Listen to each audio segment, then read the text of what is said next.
አንዳንዴ እነሱ ሳይሆን እኛን በጥቁረታችን የሚንቁን እኛንን በጥቁረታችን ራሳችንን የምንንቀው ዝቅ የምናደርገው። በኳሊቲ በጣም ጥራት ያላቸው ተጫዋቾች ያላት ኮት ዲቫር ጥሩ መንቀሳቀስ፣ ጥሩ መጫወት፣ ጎል ማስቆጠር ትችላለች። ነገር ግን ከጀርመን ጋር አንድ እኩል መውጣትን እንደ ትልቅ ነገር ይዛ ተቀበለችው። ሴት ፒስ ቆንጅዬ ቦታ ላይ እንኳን እያገኘች ባክ እያደረገች ትጫወታለች ማለት ነው። ቻንሶችን ካውንተር ሁላ አልፈልግም የሚመስል መንገድ ማለት ነው። በጣም ደባሪ ነገር ነው የሰራችሁት ዛሬ። ጎል እንደሚገባባችሁ ያስታውቅ ነበር። ጀርመኖች እኮ ልክ እንደናንተ አቻ ቢወጡ 4 ነጥብ ይኖራቸዋል። በ4 ነጥብ አታልፉም፣ አታረጋግጡ ማለት ነው። 6 ነጥብ ነው የሚያስፈልጋቸው። 1-0 መርታቸዋል። ጎል ሲገባበት እየመራ የነበረ ቡድን እኮ እንደገና ለማጥቃት ነው የሚሄዱ። ጀርመኖች ነው እየባሰባቸው የሚመጣው። ራስክን ስለምትንቅ ጥቁር ስለሆንክ። አዲንግራ ምን አይነት ኳስ ነው ያባከንከው? ያን የመሰለ ካውንተር ሌላም በተደጋጋሚ አማዲያሉ ቻንሶችን ፈጥሯል። ስንት ኳስ እንዳባከኑ። ከዛ በኋላ ባለቀ ደቂቃ ጎል የሚፈልገው ፈላጊው ቡድን ነው ሊያስቆጥር የሚችለው። ካልፈለክ እንዴት ታገባለህ? ባክ ስታደርጉ ስትፈሯቸው አንድ እኩል ከተገኘ እሰየው የሚመጥ ጥሩ ቡድን እኮ ነው ያላችሁ። በጣም ጥሩ ቡድን፣ በልምድም ልምድ ያላቸው ተጫዋቾች አላችሁ። ፖቴንሻልም ከ100 ሚሊዮን በላይ የሚያወጡና ዲዮማንዴን የመሰሉ ተጫዋቾች አላችሁ። አውሮፓ በመጫወትም ከሆነ ማንቸስተር ድረስ የሚጫወቱና ማዲያሉን የመሰሉት ምንም እኮ ልዩነት የላቸውም። ከሀቨርት ነው ከነሱ የሚጫወት፣ እዚህም ዲዮማንዴ ነው። ምን አይነት የደከመ ነገር ነው ይዛችሁት? በጣም ድድብናን የሰራችሁት። በእርግጠኛ ያው ከማሳካት ወደ ኋላ አንልም። ቅድም ያልኳችሁን ፈርስት ሃፍ ላይ ቴሌግራም ቻናል ላይ ገብታችሁ መመልከት ትችላላችሁ። ለማንኛውም አዲሱ አካውንታችን ስለሆነ ፎሎ ማድረግ እንዳይረሳ። የሌሊቱን የጃፓንም ጨዋታ እናያለን አብረን። ይመቻችሁ። ኮትዲቯር በምን ተሸነፈች ካላችሁኝ ጥቁር ስለሆነች ነው የተሸነፈችው። ጥቁር ስለሆነች ምን ማለት መሰላችሁ? የበታችነት ስሜት፣ ይሄ የቀኝ ግዛት የተገዥነት ስሜት ውስጣቸው ስላለ ነው እንጂ አሸንፈው ነበር ዛሬ። ማን ነው ካላችሁኝ ደግሞ እንደዚህ ብሎ ኳስ የሚያይ እንዲህ ብሎ የሚጫወት አንድ አዲንግራ የሚባል ተጫዋች አለ። እሱን ያስበል። በቃ ይሄ ሜንታሊቲ የበታችነት በቃ እሱን ያስበላችሁ ልንገር። ኧረ በስመ አብ። ለማንኛውም ቴሌግራም ቻናላችንን ግን እየገባችሁ እየበላን ነው። ሮሎቨር ልንጀምር ነው ደግሞ ሮሎቨር 2 ወር እያደረግን ሮሎቨር ለ7 ቀን የሚቆይ ስለምንጀምር መሳተፍ የምትፈልጉ ሰዎች በሙሉ ከስር በማስቀምጠው የቴሌግራም አድሬስ እየገባችሁ ሁላችሁም ቻናላችንን ተቀላቀሉ። አደራ እንዳያመልጣችሁ። ደግሞ በኋላ አልሰማሁም እንዳትሉ ኮፒ ሊንክ አድርጉና አድርሱላቸው ለሚፈልጉ ሰዎች በሙሉ። ልምጣ ወደ ጨዋታው። አንድ ትልቅ እንስሳ እንዲህ እየሮጠ ያለ ትልቅ እንስሳ ልቡን ስበ ስታወጣው ምንድነው የሚሆነው? ይወድቃል ማለት ይሞታል። ልክ እንደዛ ነው ያረከው የኮትዲቯር አሰልጣኝ። በዛ ጨዋታ ላይ አማድ ዲያሎን ጎትተህ ስታስወጣው አለቀ ጨዋታ። በቃ ሴኮ ፎፋና ምርጥ ተጫዋች ግን ቢጫ ስለነበረበት አላስገባውም። እሺ ይሁን። አማድን ማስወጣትህና አዲንግራን ማስገባትህ ግን ትልቅ ዋጋ አስከፍሏል። እኔ ቆይ ዲዮማንዴ ማን ስለሆነ ነው የማይወጣው እንዴ? ዲዮማንዴ ነበር በአዲንግራም ከተቀየረ መውጣት የነበረበት። ሌላው ደግሞ ኒኮላስ ፔፔ። አንተ ኒኮላስ ፔፔን ረስተው ነው እኔ አሰልጣኙ ምን ፔፔ እኮ አንተ አርሴናል ቤት ራሱ እያለ ስንት ስራ የሚሰራ እንዴ! ከምር ይኸውላችሁ ፔፔ ምን ያህል ኳሊቲ እንዳለው የምታውቁት ለአዲንግራ የሰጠውን ኳስ ብቻ ይበቃል። እዛ ጋር እኮ እንዳለ ነዳቸው። እንደዚህ ፔፔ ሙሉ ቢጫወት ምን እንዲያደርጋቸው እንደሚችል አስብ። ዲዮማንዴ ቤንች ነው መሆን ያለበት ልንገር። ከዚህ በኋላ ዲዮማንዴ ቤንች ነው። ፔፔ ቋሚ ይሆንና አማድም ቋሚ ይሆናል። እሺ ልንገረኝ እንዴ ምንድነው የምትሰራው አንተ? ሲያናድ። ሌላ ደግሞ ዲዮማንዴን አስገባው። የስፖርቲንግ ሊዝበኑ ተከላካይ ዲዮማንዴ የሚባለውን አትሊስት ኳስ እወቅ ያነባል። እሱ የአውሮፓ ነው ሲጫወት ይኖረው አይደል? ምንነታቸውን የማናውቃቸው ሰዎች አታስገባ። ከዚህ ጋር ትስታለ። አዲንግራ የሚባል ደነዝ ዋጋ አስከፈላቸው ኮትዲቯር 87ኛ ደቂቃ ላይ ይህንን ኳስ ሳተ።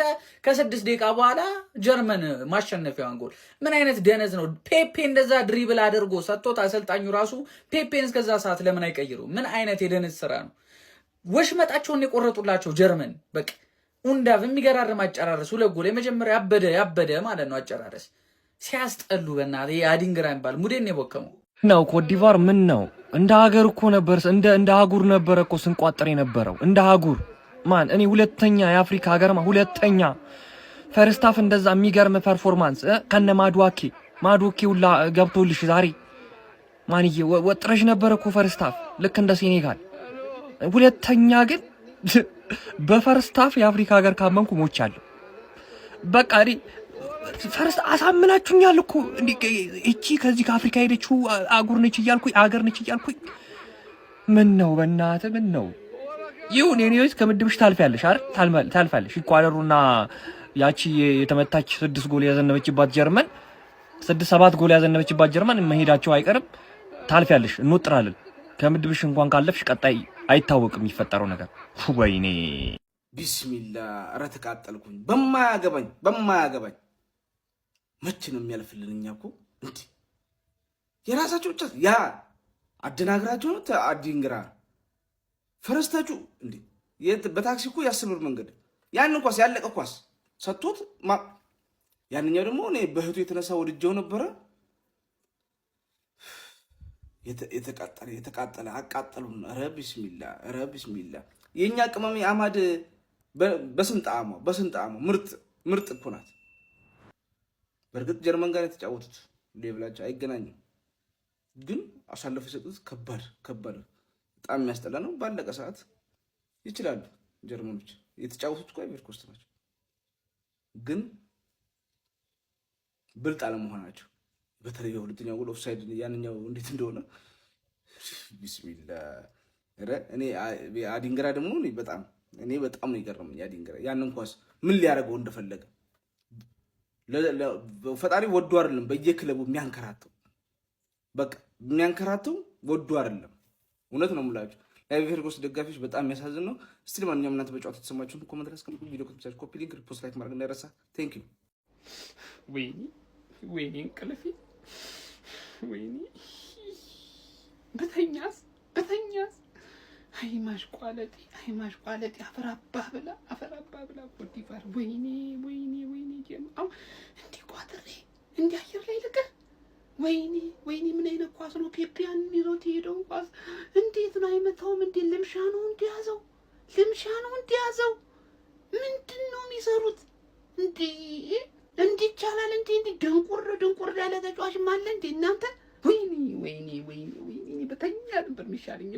እኔ እንደዚህ ለህይወቴ ራሱ ቋጥሬ አላቅም እንደዚህ ማን። ኧረ ወይኔ ጀርመን በቃ ታጋሽ ቡድን እኮ ሲኖረህ እንዲህ እኮ ነው። በቃ በትዕግስት ጠብቀው ይኸው 90 ሲደመር ላይ እድላቸውን አገኝ። ኧረ አንዴ ወይኔ ኮዲቫር አፈራባታችሁ ይበላችሁ ካበላሻችሁት ኳስ አንጻር ይበላችሁ። ወይኔ አፍሪካ ባልቋጥርስ የከሸፈ ቡድን። አፍሪካውያን ግን በጣም እያኮሩ ነው። በቃ በጣም ተከሸከው እየተልካኩ ነው ከአውሮፓ ትልልቅ ብሔራዊ ቡድኖች ጋር። ቀላሉ እጅ መስጠት የሚባል ነገር የለም። በቃ ተመጣጥነው ተፎካክረው የሚችሉትን ጥረት ሁሉ አድርገዋል። ረጅም ሰዓት መርተዋል። ግን በቃ በሚያናድድ ሁኔታ ካምባክ ተሰርቶባቸው በመጨረሻ ደቂቃ መሸነፋቸው ትንሽ ያናዳል።